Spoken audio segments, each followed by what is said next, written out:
Eastern. So we are going to go ahead and get started.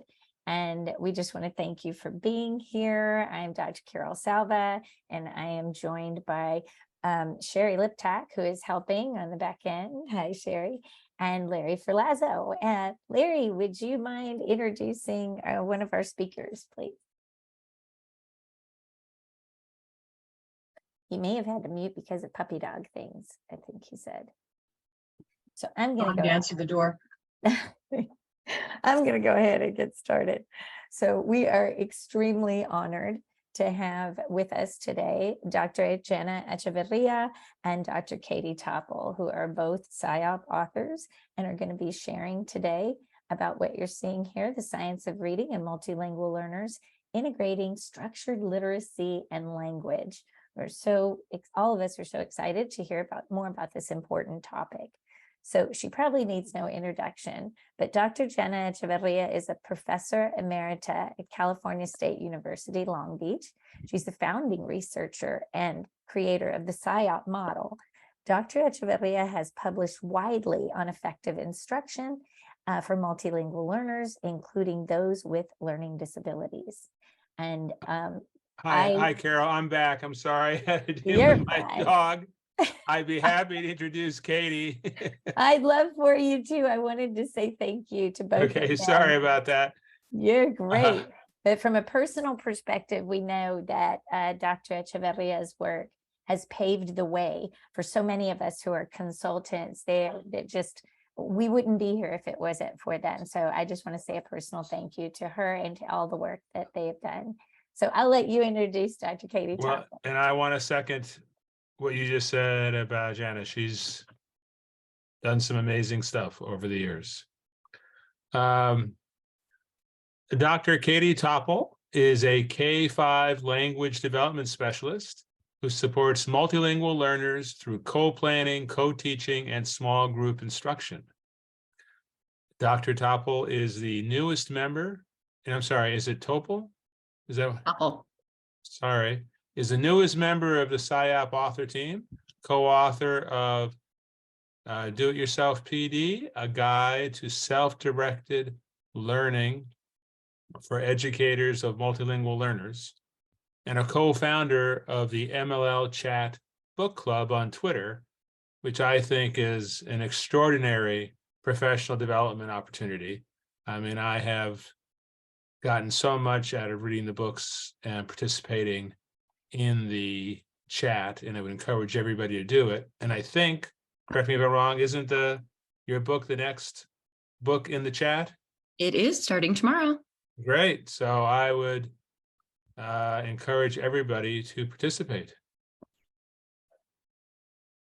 Absolutely. So just a reminder for folks that are watching in replay, any of the links or anything that is going to be shared today, we will make sure that that is embedded in the mlsummit.net website.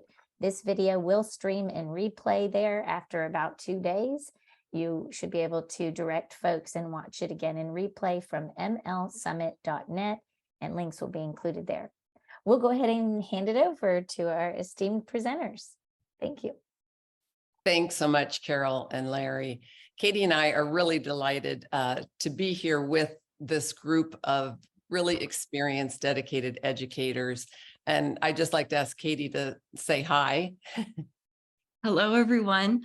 I want to just real quick say that I love how Irina and Michelle talked about complementary partnerships, because Jana and I are representing that in our session today. Jana's going to start by talking about the research behind literacy instruction for multilingual learners, and I'm going to follow that with some of the practical classroom applications. Great. Thanks, Katie. Yeah, a couple of people have mentioned this science of reading seems to be everywhere. It's talked about in the media, it's talked about in schools. So what we'd like to do is first start out by talking about exactly what is it and what it is not. So if you could go ahead and advance. This reading reform effort is different because in the past, things have been top down. For example, the Common Core State Standards. Science of reading really sort of gained momentum when an investigative journalist, Emily Hanford, wrote an article in 2018 about why students aren't able to read well. And she did a podcast series, which is in your resources. And I highly recommend that you listen to that podcast. It really sets the scene for how the science of reading became so popular, the discussion around it. So what are the sides when we talk about the science of reading? The reading wars have gone on for decades. And on the one side is balanced literacy. And folks that advocate for balanced literacy have a real meaning-based orientation. So children are asked to read lots and lots of books of their own choosing, use pictures and other cues to make meaning of sentences and words and so forth. Balanced literacy folks are not opposed to the teaching of phonics, but they believe that sounding out words or decoding words is only one way to gain meaning from words or what the words say. On the other side is the science of reading, and the science of reading advocates for teaching foundational skills, and commonly known as phonics or decoding. Along with this foundational skills, students are exposed to a lot of books read aloud to them that they would not be able to read on their own, and other language-rich experiences. So the foundational skills are important, but they're coupled with a lot of language-rich experiences so that students are able to develop comprehension, vocabulary, and other critical thinking skills that are required to be fully literate. Educators started a Facebook page. You can see how wildly popular this topic is. So this is something you might want to join if you're interested in discussing this further. So what is the science of reading? Well, it's really become sort of a buzzword. It could be called scientifically based research on reading. It could be called other kinds of things, but Emily Hanford's podcast really popularized this term. And let's talk about it, but first let's say what it is not. There is a lot of misinformation out there, and for us to be able to come together and build consensus between the balanced literacy and the SOR folks, we really need to have accurate information from both sides so that we can serve our students best. So what science of reading is not is phonics. And I'm sure most of you have heard at least once that the science of reading is all about teaching phonics. I'll demonstrate why phonics teaching alone has its limitations. Read this word to yourself. Now, every one of you can decode this word, but for most of you, it doesn't have any meaning, right? So we have to add meaning, so that integration of code, sounding it out, and meaning by showing a picture. Katie will do a lot more of this in the next part of this presentation, but this shows the integration of decoding along with meaning. On the other side of things, without being able to decode and only using cues to derive meaning is also very limited, because what does this sentence say? Well, you can get the gist of it. Maybe it says, John lets Maria give a toy to his dog.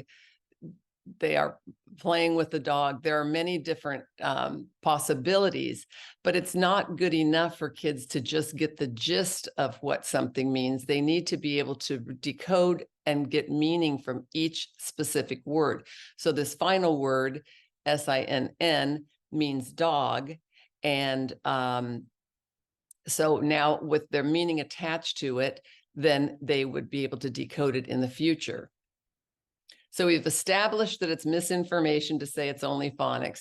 And actually all of the reports, National Literacy Panel report, National Reading Panel report, and more recent writings from the What Works Clearinghouse all call for the full complement of skills to be taught, including oral language. The National Reading Panel report was in 2000. And so now 23 years later, experts say that oral language is an important component as well.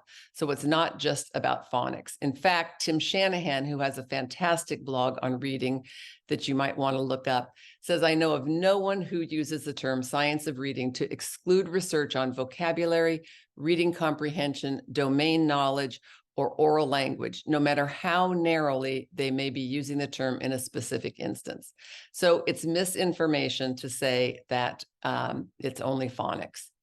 So what else is it not? It's not a philosophy, so you can't say our district doesn't use science of reading because we don't believe in that. It's not a philosophy. It's not something you either believe or don't believe. It's not a curriculum. You can't buy it in a nice box. Hopefully you'll use curricular-based materials or curricular materials that are based in the science of reading and reflect the science of reading, but you cannot buy the science of reading. It's not skill and drill. Some people say it's just boring skill and drill, decontextualized, not meaningful for our multilingual learners. But as Beth and Ton pointed out, to become expert at something requires practice. So the Williams sisters practiced a lot to become expert tennis players. So skill and drill isn't always bad. It has to have context with it. Science of reading is not English centric, as I'll point out, I'll elaborate in a minute. And it's not settled science. It's the nature of science that we're always furthering our inquiry into topics, into aspects of reading. Things change over time. Sometimes you hear coffee's good for you, then another study will come out and say coffee's not good for you. So that's the nature of science. So at this point, this is what we know about how to teach students to read. What SOR is, it's a body of research that spans decades, a lot of different studies, including studies on multilingual learners, that informs the way individuals learn to read. So in 2006, we had the National Literacy Panel on multilingual learners. I mean, it's a huge volume. There are many, many studies that address literacy and multilingual learners. So that's another misconception. That it's only done with English-speaking students for English-speaking. Research was conducted with English-speaking students and only applies to English-speaking students. That is inaccurate. There are studies, granted, not enough. We need much more research on the impact of literacy and learning on multilingual learners, of course, but we do have a fair amount of research to inform us. And it comes from a variety of different disciplines. What the conclusion is that students benefit from instruction that's systematic, explicit, and research validated. And one thing that I love about these kind of conferences is that the presentations complement one another. Beth and Ton just finished talking about systematic, explicit, research validated instruction, analyzing sentences and explicitly teaching different parts of sentence structure and so forth. So what does systematic mean? It just means a carefully planned scope and sequence. We want to know where we're going. We want to make sure that we cover all of the skills and not let things fall through the cracks. Explicit means stated clearly and in detail, leaving no room for confusion or doubt. Sometimes explicit has a negative connotation, like explicit instruction is dry and decontextualized, but it doesn't have to be. But we definitely want our kids to be able to understand what the expectations are. In fact, they're our best informants. In our research, we asked students why they like the SIOP model compared to their own classroom. And they said in the control classroom, the teacher doesn't explain it too good. I don't understand the words she's saying because I don't even know what they mean. It helps when he comes close to my desk and explains stuff in the order I have to do it. Well, we don't have time to go to each individual student. So we need to make sure that our presentation of information teaching is explicit and systematic. For me, the hardest part was when they didn't give directions, and specific in math, because I know a lot of math, but I didn't understand my teacher. And in US history, for example, she always want that we read, but I didn't understand her. She gives directions and what'd she say? And she got angry because she thinks I didn't pay attention, but the problem was that I didn't understand. So for our English learners, the instruction needs to be systematic, it needs to be explicit, and it needs to be research validated. Now, the term research is thrown around a bit nowadays. And it's important to understand the difference between research-based, which means that somebody conducted a research study and then somebody took it and applied it to something, a program, a strategy or something. Evidence-based means that somebody took something, created it, and then tested it, and it shows evidence that there's positive student outcomes. So that's the difference between the two. And for example, with SIOP, it's research-based because we did a review of the literature to come up with the 8 components, but then we took those 8 components and 30 features and tested them in classrooms multiple times and found that it was effective in improving language and content knowledge. So it's both research-based and evidence-based. And it's important to know that the kinds of instruction we're using with our multilingual learners is supported by evidence of its effectiveness. Now, don't panic. I'm not going to give a lecture on research, but I think it's important because people talk about research so much and research-based and so forth, to really remind yourselves of what you learned in grad school about research. There's a link in your resources to this YouTube by Holly B. Lane, and she does an excellent job of just clearly explaining literacy and research. And at the bottom of the pyramid, the weakest level of evidence is anecdotal, which is just what you see in your classroom. If it works with your students, that's fine. That's anecdotal evidence. The next is expert opinion. So somebody reads some research and then they interpret it and tell what their ideas are based on that research. Now, teachers need to be aware that a lot of information out there is simply expert opinion. For example, I recently read a very nice article, very well written, on literacy and multilingual learners. The author said that you must do this and this and this, and you will improve the literacy of multilingual learners.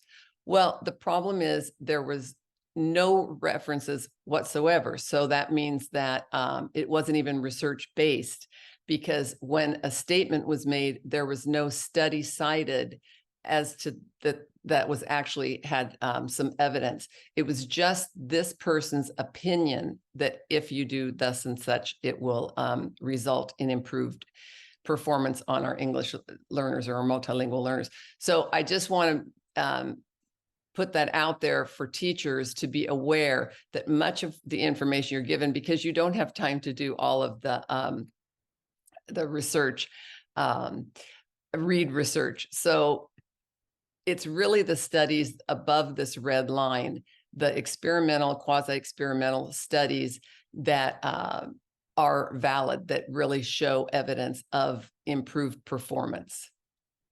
So in one of these reviews of the research that was done and published recently, the findings for multilingual learners are that they learn in many of the same ways that English proficient students do. So literacy instruction would look very similar for both groups, but our English learners need instructional adjustments. Our multilingual learners, they need something more besides just the foundational skills. They also need comprehensive English language development, and they need content knowledge. And all 3 of those areas need instructional adjustments. When they're learning content, there needs to be something more added, and that something more, Katie is going to show you exactly how that is done for our multilingual learners. The last thing I wanted to touch on is that even though there are many, many advantages to being bilingual, does it mean that a bilingual person learns to read fundamentally differently than an English speaker. And that is some information that's out there. Kenneth Pugh, who's a world-renowned cognitive neuroscientist, said, in my view, there is presently no evidence that how we teach reading should be in any way different based on brain differences between bilingual and monolingual learners. Cross-language brain research confirms that learning to read is based on cognitive universals. So he talks about the foundation for learning to read in any language. Our understanding might change as the research evolves, but at the moment, in my opinion, there is nothing about bilingual brain differences that suggest distinct or alternative pathways to literacy learning and best practice. So when you hear that there is that the science of reading and foundational skills don't apply to multilingual learners, that's not based in the science and not based in evidence. In fact, even Jim Cummins says there's a huge amount of agreement when we try to build consensus. And he says, when we get away from political dimensions, everybody agrees that students need phonemic awareness. They need to have a strong foundational basis in understanding sound-symbol relationships, or phonics. So there's this article in your resources that talks about how research must guide and this notion of differences in a bilingual brain. So it's a really great resource for you to take back to your schools. The author quotes here misinformation, for example, that science of reading is only about monolingual English speakers, or that a bilingual brain requires different approaches to reading, needlessly complicates things further. So we want to make sure that we have the students' best interests at heart, and that is to find consensus between foundational skills and making meaning. All right, so we just had some great information from Jana about the research behind literacy for multilingual learners. So this is a great opportunity to pause and reflect on all of the content that she just shared. So we'd love for you to think about this question. What do we know about literacy instruction for multilingual learners? And if you could enter in the chat, just kind of a few words or a brief summary of what she shared in terms of the research about literacy instruction for multilingual learners.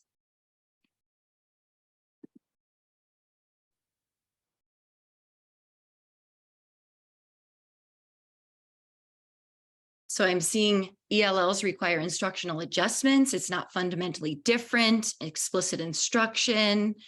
Oh, they're coming so fast. There has not been enough research involving multilingual learners. Meaning is important, heavily based on comprehension. SOR is the same for all, not different. Make comprehensible, make it cultural. Make sure there's multimodal communication. Vocabulary is important. I'm seeing, again, explicit instruction, additional support. Again, explicit. That's repeating several times. The need for foundational skills. We have a common definition of the science of reading, but we need to make adjustments. We need to provide scaffolds. So there's so much to it. And our aim now is to transition into, what does this look like in the classroom? So I want to start with the SIOP model. That's what Jana and I are affirming is a great tool to utilize. So if you are not familiar with the SIOP model, the 6th edition of Making Content Comprehensible for Multilingual Learners was released earlier this year. So that is a great resource. And as was mentioned, we're starting a book chat on that tomorrow. So if you're interested in joining, that's a great opportunity to learn. There's a lot of new content in the book. SAVIS is also a great resource for information about the SIOP model. So we've included a QR code, which you can scan. That will take you to the SAVIS website. So you can take a peek at some of the different professional learning opportunities they have.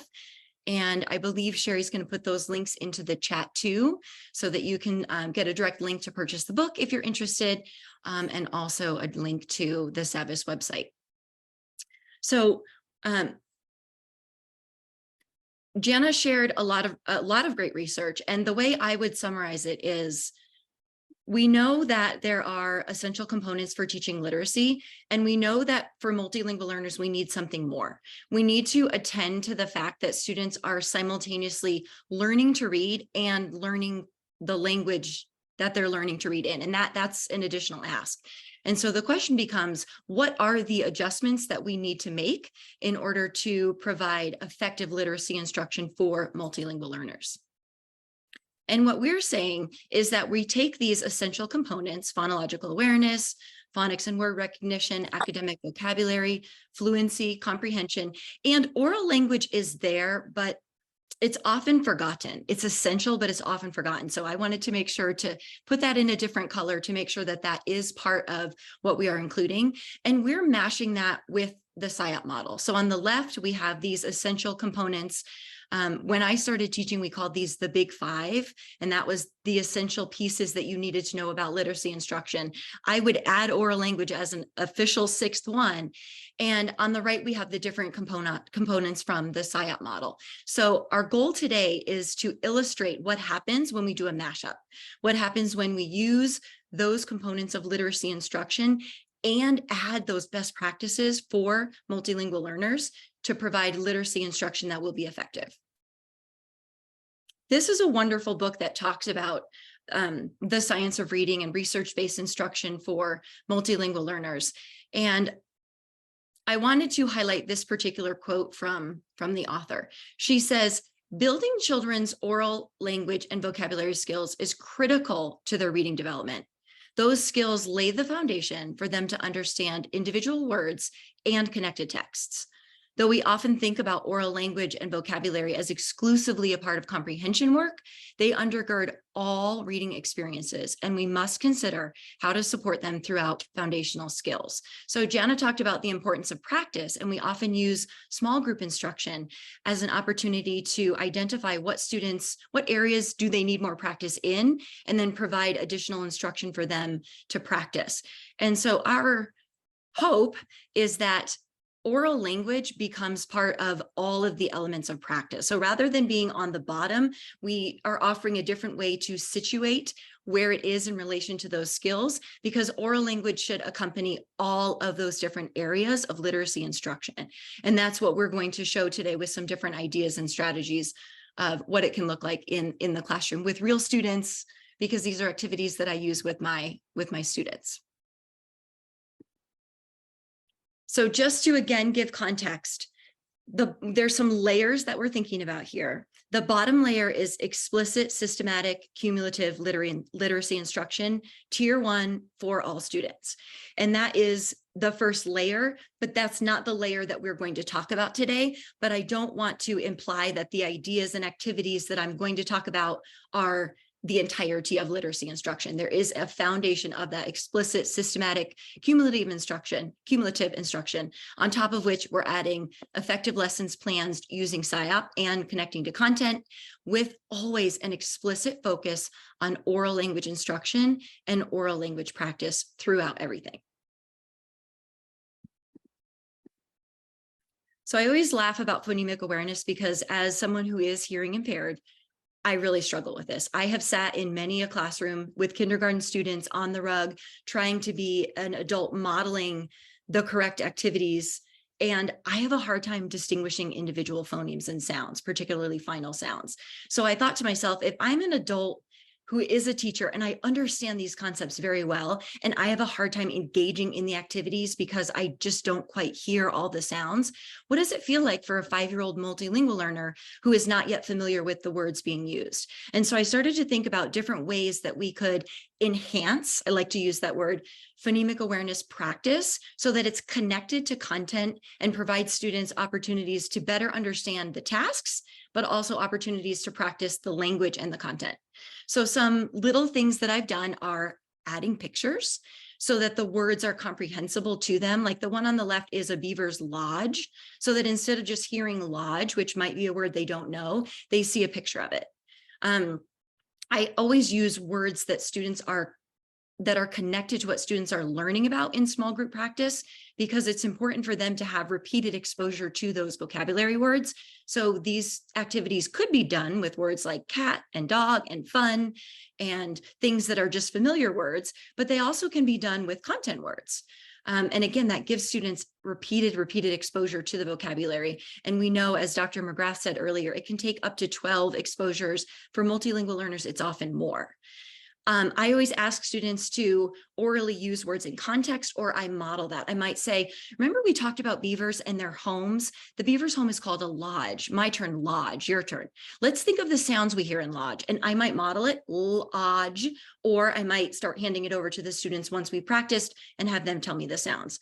I also combine phonemic awareness with print when students are ready, once they've had proper instruction, so that they can see the connections between the sounds and the letters. The middle activity is identifying the first sound. So I might say, oh, look, remember the beaver has a flat tail? My turn, tail. What's that first sound you hear in tail? Tail. What letter is the sound that spells the t sound? And then they would point to it. So that could be done completely auditorily, or once they're ready, it could be paired with print, which provides practice with the content vocabulary, practice with the phonological activity, and also practice with phonics and letter recognition. So there's a lot to it. Here's an example of, in maybe a 5 to 10 minute small group, all of the different phonemic awareness tasks we could accomplish. I might start by linking to their background and saying, have you ever played in the snow? What did you wear? I want each of you to share. Tell me, I wore my, and you could just quickly go around the table and students could say, I wore my hat, I wore my boots, I wore my mittens. Next, for additional practice and application, we could identify initial sounds. So I could look at the picture, and maybe students have their own copy, maybe you have a larger copy or just one at the table that you're gathering around. I could say, I see a dog. What's the first sound in dog? That's right. D. I see a hat. What's the first sound in hat? That's right, hat. The snowman is wearing a hat. You can easily use the words in context as you go. You could also do phoneme segmentation. I see a dog. What are all of the sounds you hear in dog? D-og. I see a hat. What are all of the sounds you hear in hat? Hat. The snowman is wearing a black hat. That dog is holding a stick. I think he wants to play. So you can just add that rich language as you're transitioning from one turn to the next or one activity to the next. Another one is kind of an I spy for phoneme blending. When you're saying the sounds and asking the children to identify the word, I spy with my little eye a dog, and then they would find it in the picture or say the word. This is very exciting for young children. I see a girl wearing a hat. A hat, that's right. She's wearing a hat. And you could talk about the color or something like that. And you can also use this picture just as an opportunity when you're closing out your small group for spontaneous language about what students see, or you could provide a structured language activity. And all of those things can be done in maybe a 10-minute small group, but you've done so much. You've connected to the content that they're learning, the different articles of clothing, and so much more. So to connect back to the SIOP model, when we talk about planning for phonological awareness, we're wanting to make sure we have supplementary materials, mostly pictures of the words that are being used for the different tasks. For building background, we're developing key vocabulary by continuously bringing in words that connect to what students are learning about, as opposed to random words. In one of the lessons in kindergarten, I heard the word vice used in a phonemic awareness activity. It just seems random, and like these activities are kind of nonsensical if students don't carry meaning with the words. During lesson delivery, we're promoting engagement, and we're pacing the lesson appropriately by tuning into whether students are getting it and we can go quickly, or if they need to have a little bit more context for the words or more explanation. They're getting frequent opportunities to interact, which they often do in whole group phonemic awareness lessons. But if they're not actually engaging, that's so many missed opportunities. So in a small group, we're really providing them with that accountability, and we can use opportunities to clarify concepts in their home language if possible. I want to talk next about decoding. So some notable statements about decoding that I think are important. Fluency in decoding supports comprehension. So when readers are fluent, that helps them understand what they're reading. Children naturally want to look at pictures and also predict words using context. So a major goal of decoding instruction is to instead focus on children using letters to decode words. And finally, children need to know a lot of words and their meaning to make sense of written language. So this year, I did a lot of thinking about pictures, because there's a lot of talk about whether or not pictures are okay, and if pictures make students guess. So I thought about different scenarios for using pictures in the context of being a language teacher. So often we see, and this is kind of a simple kindergarten example, a picture presented with the text, I can hop, and the icon is right there. So what might happen is a student uses the strategy to look at the picture, and likely they don't know the word hop, but they know the word jump. So they would say, I can jump. And that's misreading the text.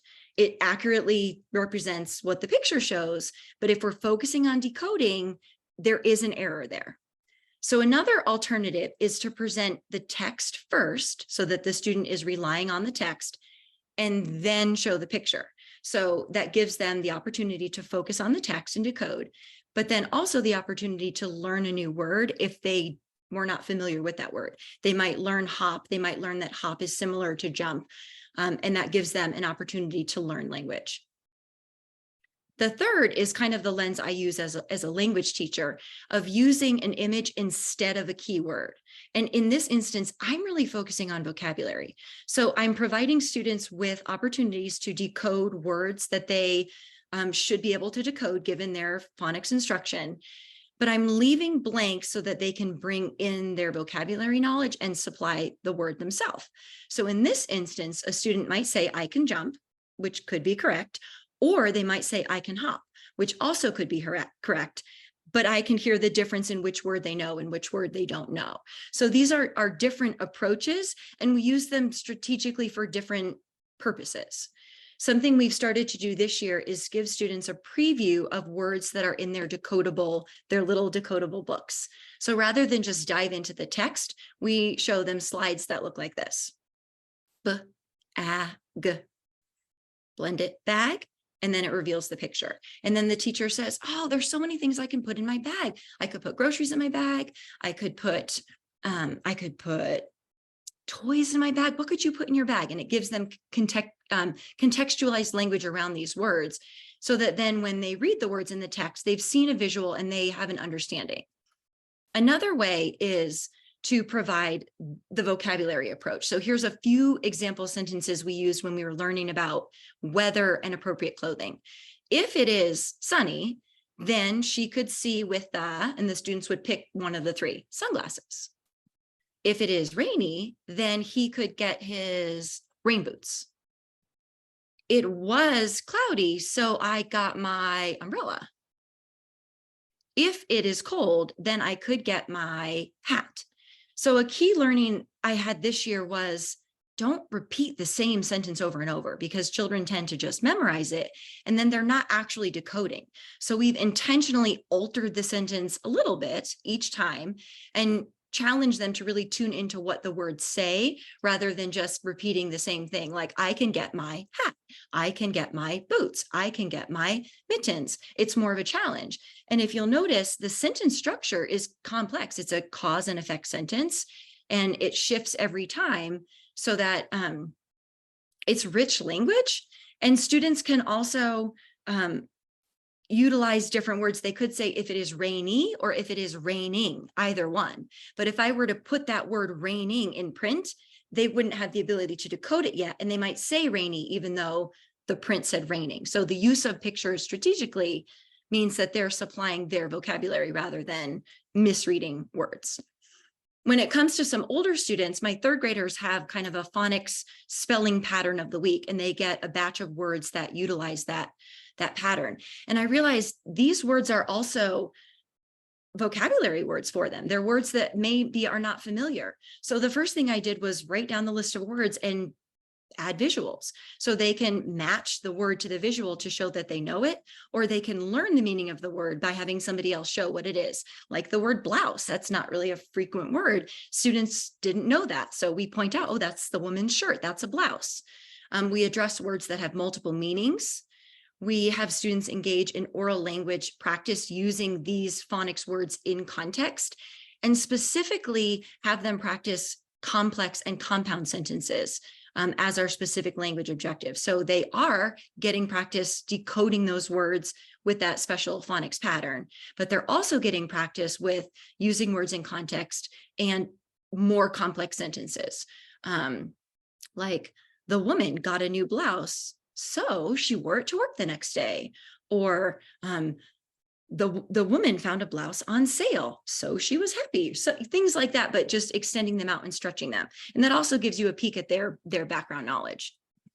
So when we talk about phonics and word recognition, again, to bring it back to the SIOP components, we want to make sure students have meaningful activities that are not just, the random worksheet that they're doing for busy work, but something that truly engages a lot of different skills. Again, we're helping them build vocabulary because in addition to academic vocabulary words, these can also be words that they are not familiar with. So they are vocabulary words. They are an opportunity to learn a greater variety of words to add to their linguistic repertoire.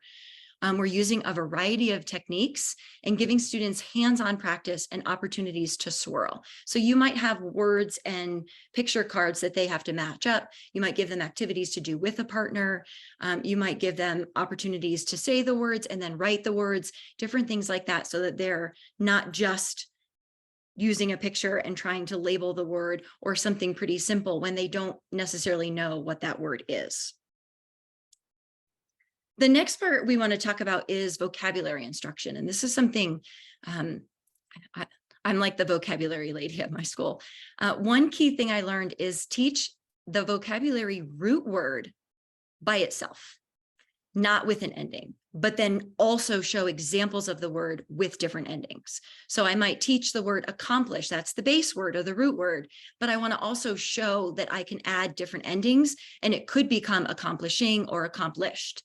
When we teach vocabulary in this way and show the different variations, we have an opportunity to embed instruction in prefixes, suffixes, teaching plurals, teaching different verb tenses, identifying different parts of speech, because I color code. The red words are nouns, the green words are verbs, the orange words are adjectives. And I always do the endings in black so that they stand out. You can see the base word plus the ending. This gives students an opportunity to learn about semantics and how we would use accomplish differently in a sentence than accomplishing or accomplished. It gives them metacognitive awareness for determining the word meanings, that when they understand ing means that somebody is doing that action word right now compared to ed that they already did it. And it also teaches them spelling rules that we might call out. And we teach that when we make something plural, we add s, but then we get into some different words. So if we had the word family, we would show them specifically how we change families. We drop the y and we add ies. So all of that instruction can be embedded within our explicit vocabulary instruction. And it's an opportunity to kind of cyclically review some of those grammar pieces so that we're not necessarily doing isolated grammar lessons, but embedding it in the rich content that we're learning about and reviewing it all of the time. I also love to use picture scenes. This is my go-to for vocabulary instruction because it's an opportunity for students to use the words in context. I find a picture scene that connects to the collective, the content words, and then ask students to use the words in context as they're describing what's happening in the picture. So it's specific oral language practice, and we can often pair it with the comprehension skill. So in this particular lesson, students were learning about cause and effect.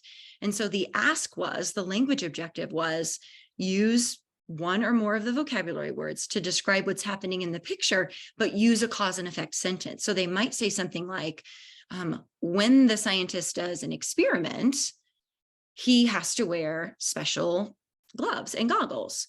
Or if something goes wrong with the experiment, then there might be a problem, or then there might be an explosion. Students were very into the explosions happening. And this is actually challenging students to create more complex sentences. And I pair it with writing practice. So they might, with a partner, engage in some sentence creation with this picture scene and go back and forth and take multiple turns. And then they go into writing their best sentence on a small slip of paper or writing a few sentences. So again, that intention to have students engaging in more than one language domain. So when we talk about vocabulary, we're including language objectives because we want them attending to those specific grammatical forms. We want them attending to rich language and really elevating their sentences, giving them meaningful activities. They love talking about these picture scenes. It's a great way to link to past learning because we're recycling things like compound sentences, complex sentences, and pieces that we've learned already. Maybe I say, all of your sentences today need to be in past tense, or all of your sentences today need to be in present progressive with ing on your verb, something like that. We're developing vocabulary because students are using it in context. We're giving students higher order tasks because we're asking them to do things like compound complex sentences, cause and effect, and sometimes even connect more than one vocabulary word together. Like, how do the words scientist and experiment go together in a sentence? What could you say that connects those two words? And for practice and application, we're asking students to swirl, engage in speaking, writing, reading, and listening all in one. And that activity is really easy to put all of those together.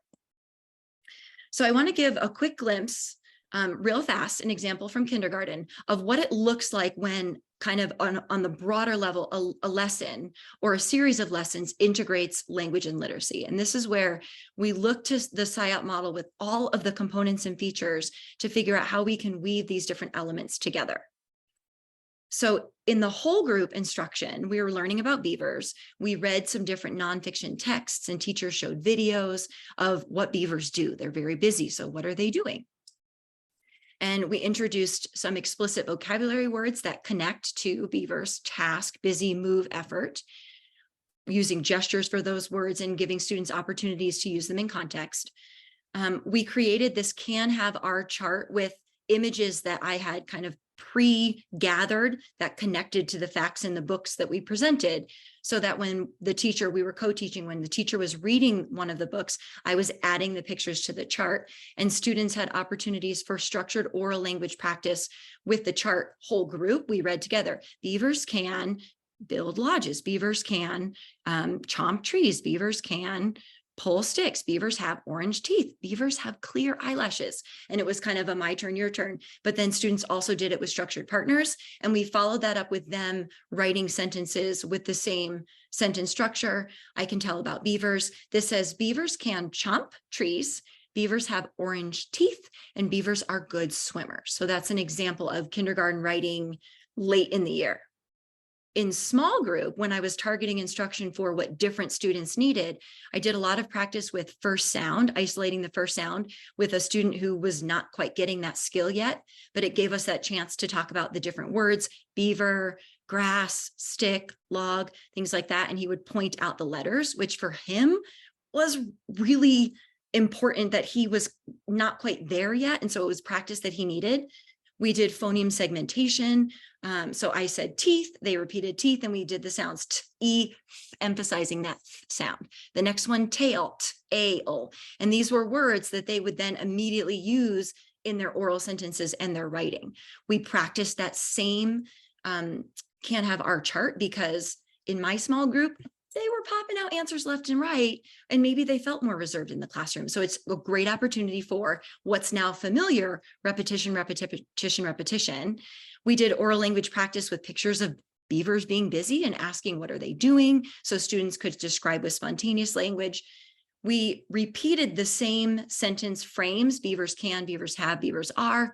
But in this instance, they were given multiple strips for each one. So they didn't just supply one idea, they supplied a bunch. And then they made a book and got an opportunity to sit in the teacher chair and read their book to the class. The student who's pictured came to us late in the year, newcomer from Japan. She wrote 11 pages in her book. She read all of those pages. Phenomenal growth, but it's because of this integration of those literacy skills and the content to give her the skills and tools to be able to do that. And then proudly, they're not just like, oh, I'll go. Okay, fine. They're like, they're dying to be the first one in the chair, and they just love it so much and the chair spun, and it was wonderful. So that's just a quick peek at what it can look like more holistically when all of these things are coming together. We're teaching content. We're also teaching and practicing these distinct literacy skills, all with a great emphasis on oral language instruction and oral language practice at all times. So I'm going to skip a few more examples that I had, but I'll share them on Twitter, and turn it back over to Jana for a summary of our session.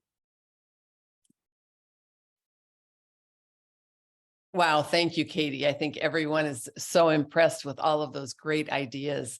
Very quickly, in summary, there are no simple answers regarding the how to teach students how to read, but we do have some undisputed facts, and I hope you'll look at the resources that I'll give you in just 1 second. Next. The SIOP provides that something more that the research says that our multilingual learners need. And go ahead, Katie. There are efforts going on, and I've in the resources given you a link to a document about finding common ground, because that's what we need to do to really serve our multilingual learners best. All right, the resources slide. So you can see the various links that are here. Please use them. I think that this will really provide a lot of information for you to share with your colleagues. And thank you so much for attending, and enjoy the rest of the conference. Thank you so much to both of you. Katie, because you have access to this PowerPoint, do you think you could get the links and put them in the chat? Because I don't think we can access them from the image, but there's so many. And I know folks will want to be able to click right on those. Also, they will be available at the ML Summit website.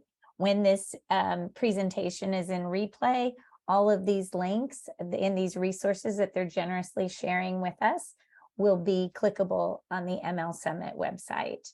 I think since we're about to close out, probably it's better to access them from the ML Summit site.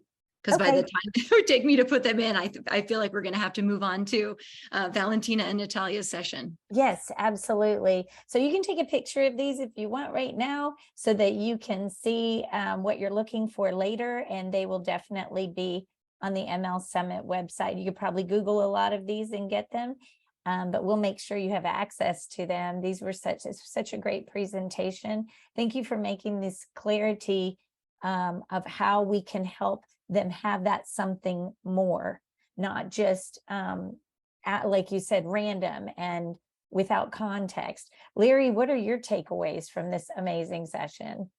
Well, yeah, the thing that came to mind for me, Nate Silver, who's the sort of the well-known polling genius, talks about the importance of getting the signal from the noise. And I think there is so much noise about the reading wars that this was helpful. This was the signal today, and that was really good. I do have one other question, and I may have missed it because I had to deal with my dog for a second, but there are some questions in the chat about how you created the scenes, Katie. That's a great question. I don't know if that was in the resources that you're going to share, but there was a lot of interest in that. I'll tell you my secret. It's puzzle pictures, images that come from puzzles, because they always have a lot of complexity. So I will search what I'm looking for with puzzle picture on the end. So like laboratory puzzle picture or something like that. And I've learned to be a little bit critical in looking to make sure that pictures kind of reflect the diversity of students, because sometimes puzzles are not the best, but in searching a little bit, you can find them, or searching kind of just picture scene. And I've typically always found something that works really well, that connects to kind of the overarching topic. And even now when I'm in stores, I kind of look at real life puzzles to see what they offer, just because I might take a picture of it and want to use it for later. Great. Thank you. Thank you. What a great tip. Thank you for all of this. We are hugely indebted, and exactly like Dr. Echeverria said before, we need the research, but you can trust these too, right?